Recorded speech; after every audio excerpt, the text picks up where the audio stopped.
खबर में दम है। स्वागत है आप सभी का। आपके साथ मैं हूं स्वप्निल। अगले आधे घंटे में बात होगी हर उस क्षेत्र की जिससे जुड़े हैं हम, कच्ची पगडंडियों की हलचलों से लेकर पक्की सियासत की गलियों तक। तो चलिए शुरू करते हैं। खबर में दम है।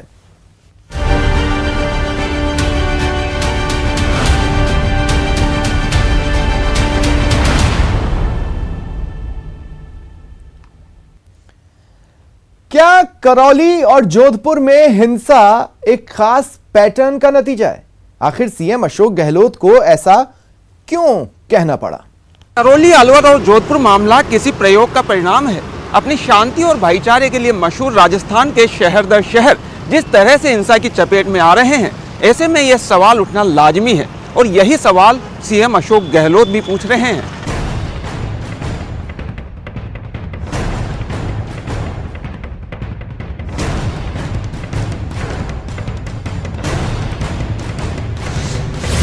पहले करौली,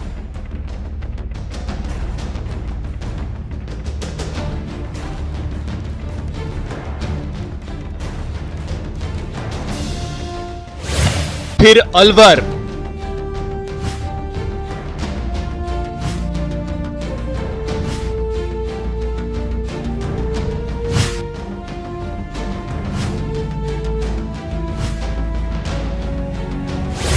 अब जोधपुर।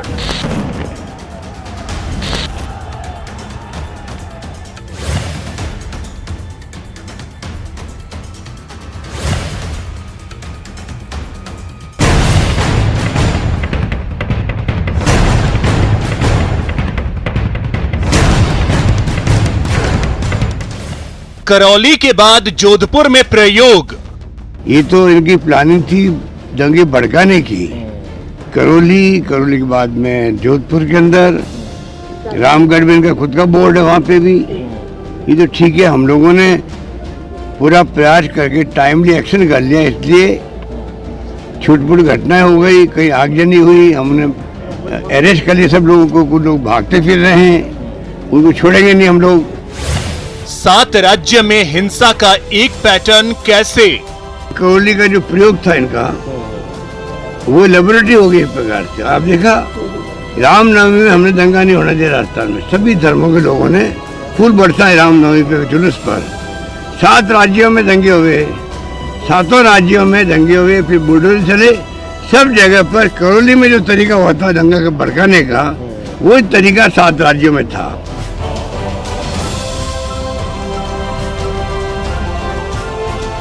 अगर दम है अमित शाह जी के अंदर, तो गृह मंत्रालय को एक कमेटी बनाए, हाई कोर्ट जज हो, सुप्रीम कोर्ट जज हो, कि वास्तव में ये 7 राज्यों में दंगे भड़के करौली के बाद में, उसके जड़ में क्या था, क्या भावना थी, क्या इनकी प्लानिंग थी?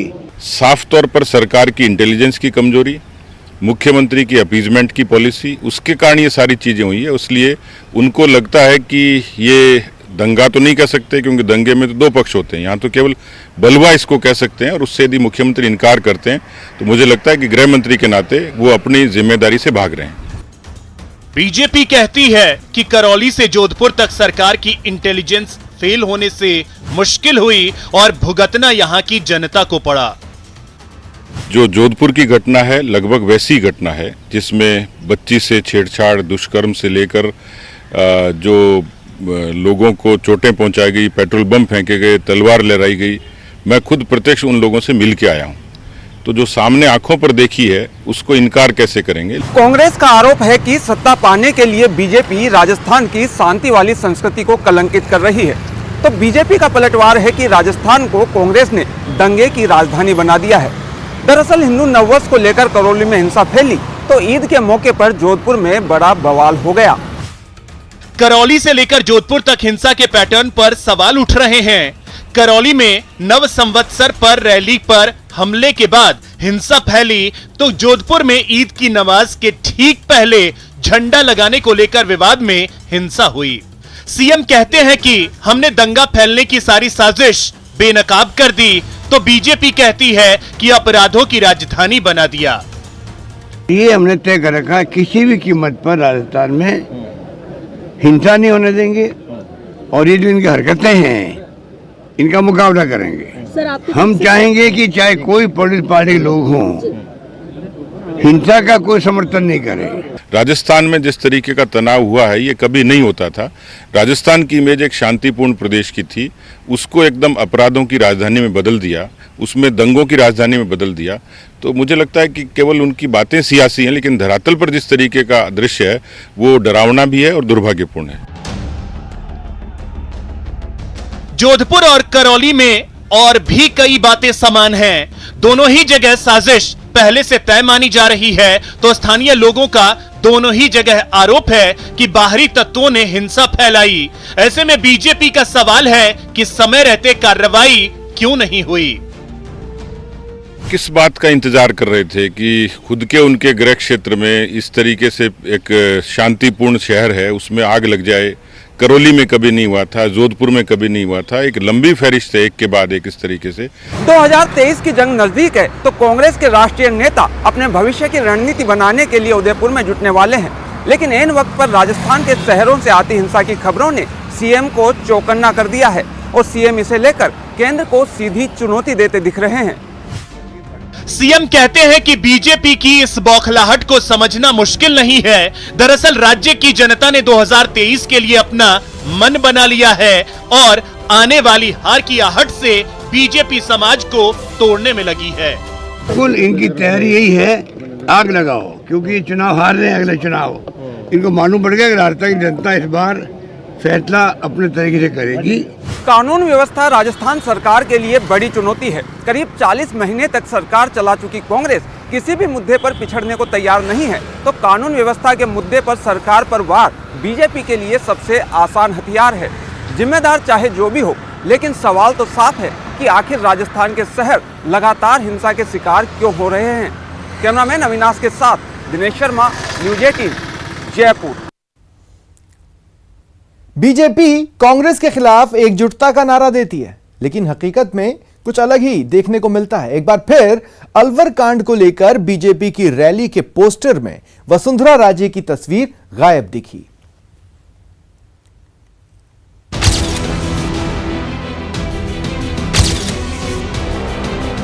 क्या बीजेपी में ऑल इज वेल है? ये सवाल इसलिए क्योंकि अलवर की जन हुंकार रैली से आई तस्वीर कुछ और ही बयां कर रही है। हुंकार रैली में प्रदेश बीजेपी के सभी बड़े नेता दिखे, लेकिन एक बार फिर पार्टी के किसी बड़े कार्यक्रम से पूर्व मुख्यमंत्री वसुंधरा राजे नदारद दिखी। अलवर की रैली से वसुंधरा की दूरी।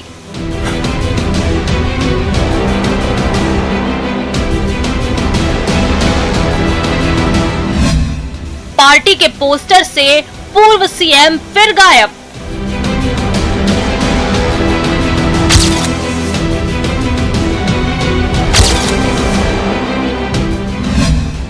बीजेपी में ऑल इज वेल।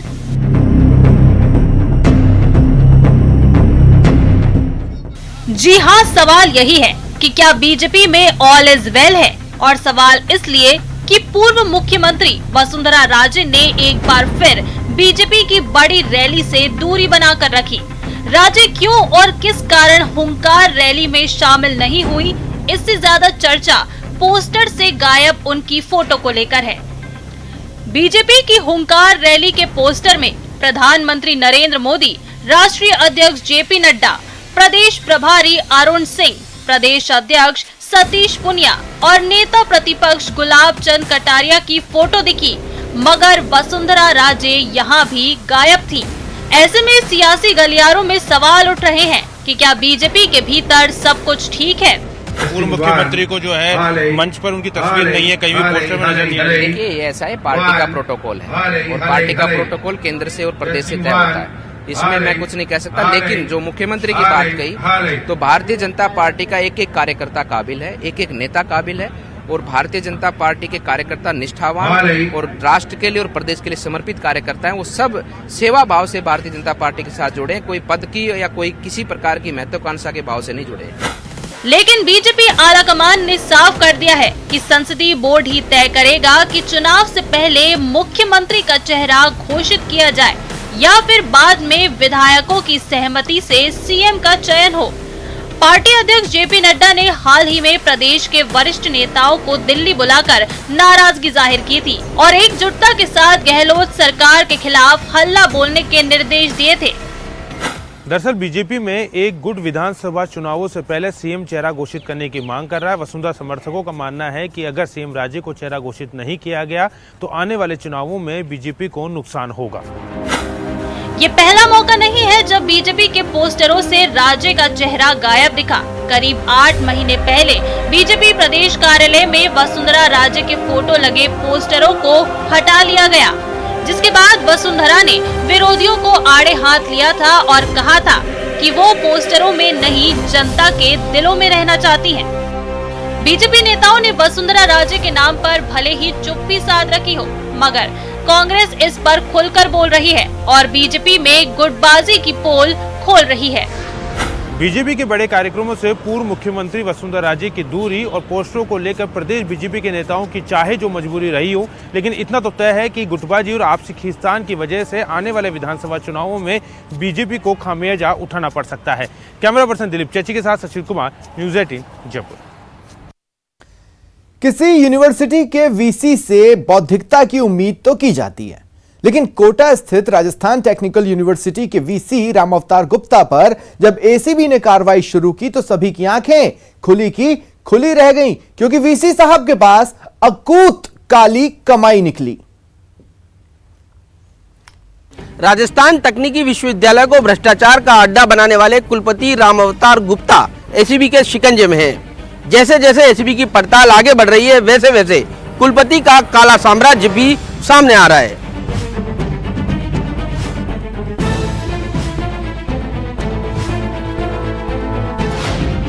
शिकंजे में आरटीयू का कुबेर कुलपति।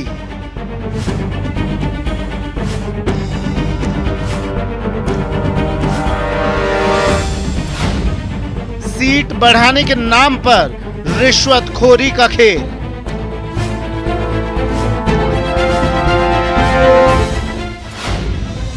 सर्च ऑपरेशन में मिला काला खजाना।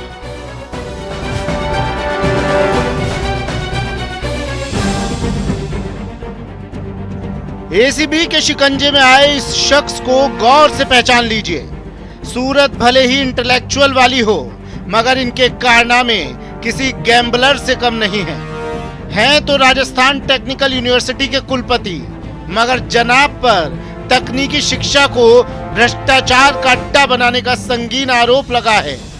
बीती 5 मई को जब कुलपति डॉक्टर राम अवतार गुप्ता इंजीनियरिंग कॉलेज में सीटें बढ़ाने की इजाजत देने के एवज में 5 लाख रुपए की घूस ले रहे थे, तभी एसीबी ने उन्हें जयपुर के सरकारी गेस्ट हाउस में रंगे हाथ दबोच लिया।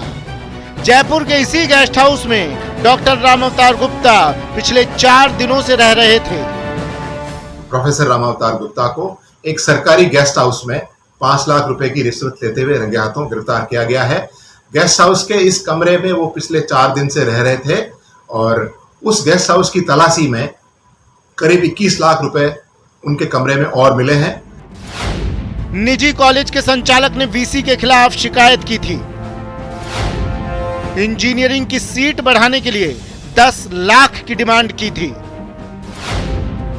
वीसी ने रिश्वत के 5 लाख के साथ एमएनआईटी गेस्ट हाउस में बुलाया था। एसीबी ने परिवादी से 5 लाख की रिश्वत लेते वीसी को दबोच लिया। एमएनआईटी गेस्ट हाउस में तलाशी के दौरान 21 लाख रुपए और मिले। प्रोफेसर राम अवतार गुप्ता को एक सरकारी गेस्ट हाउस में 5 लाख रुपए की रिश्वत लेते हुए रंगे हाथों गिरफ्तार किया गया है। गेस्ट हाउस के इस कमरे में वो पिछले 4 दिन से रह रहे थे और उस गेस्ट हाउस की तलाशी में करीब 21 लाख रुपए उनके कमरे में और मिले हैं। एसीबी ने जांच का दायरा तेजी से आगे बढ़ाया और कुलपति के कोटा स्थित सरकारी आवास पर सर्च ऑपरेशन चलाया।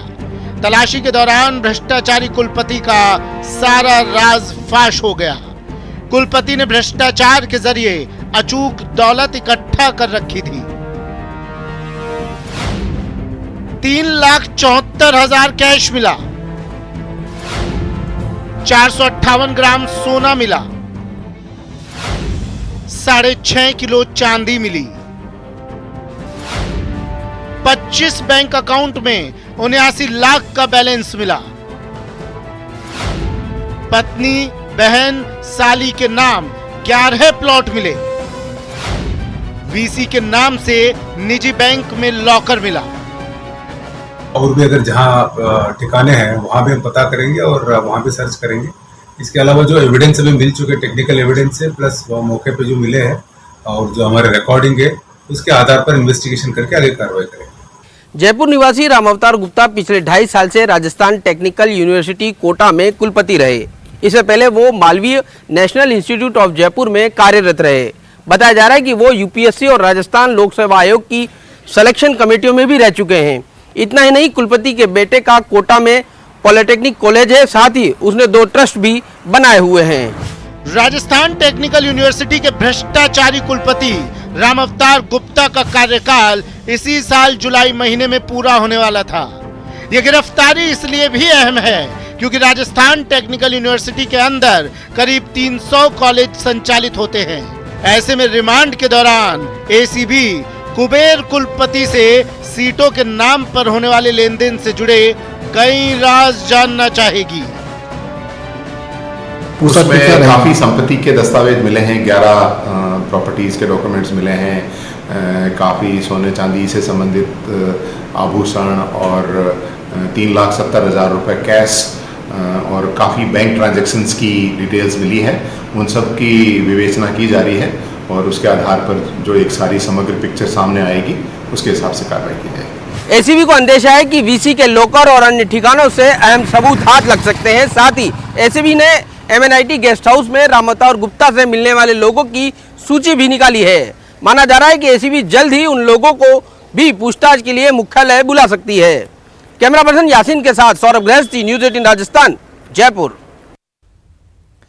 देवा गुर्जर मर्डर केस में पुलिस जल्द ही बड़ा खुलासा कर सकती है, क्योंकि इस केस में गिरफ्तार भैरू गुर्जर से पुलिस कई राज उगलवाने की कोशिश में है। माना जा रहा है कि भैरू ने ही अपने भाई और बेटे की मदद से देवा का अंत किया। डॉन देवा गुर्जर की हत्या के मामले में मास्टरमाइंड फरार चल रहे भैरू गुर्जर को आखिरकार 1 महीने के बाद में कोटा और चित्तौड़गढ़ की पुलिस ने मिलकर के गिरफ्तार कर लिया है। बड़ी बात यह है कि जब पुलिस ने उसके मकान की कुर्की निकाली और मकान जो अवैध रूप से जमीन पर बनाया गया उसे तोड़ने के लिए नोटिस निकाला, उसके बाद में छिपे हुए बिल से भैरू गुर्जर बाहर निकला और पुलिस ने कर लिया उसे अरेस्ट।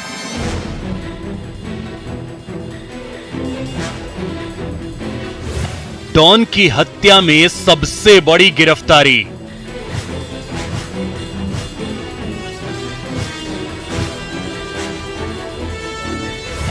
हाथ आया भैरू, खोल रहा हत्या के राज।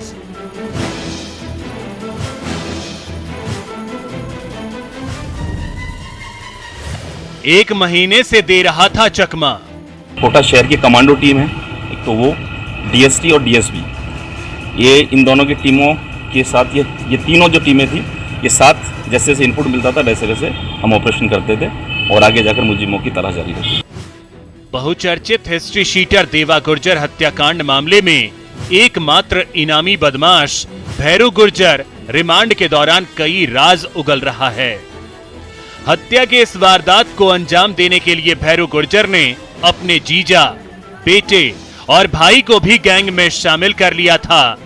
रिमांड के दौरान आरोपी भैरू गुर्जर से पुलिस ने सीन रिक्रिएट करवाया और वारदात में प्रयुक्त पिस्टल भी बरामद कर ली, लेकिन भैरू तक पहुंचना इतना आसान नहीं था। जो एरिया, जिस एरिया में इनकी जाने की संभावना थी, उस संभावना वाले पूरे एरिया में सघन रूप से सर्च ऑपरेशन किया गया। वहाँ मुलजिमों के तलाश के जो संभावित स्थल थे, जो कहीं दूरी पे मंदिर थे और कोई झोंपड़ियाँ थी और कोई खाना बदोश जो रहने की जगह थी, वहाँ सभी जगह तलाशी ली गई और जो रूट थे कच्चे रूट, उनमें भी पैदल निकल के और इसको तलाशी के लिए पूरे प्रयास किए गए।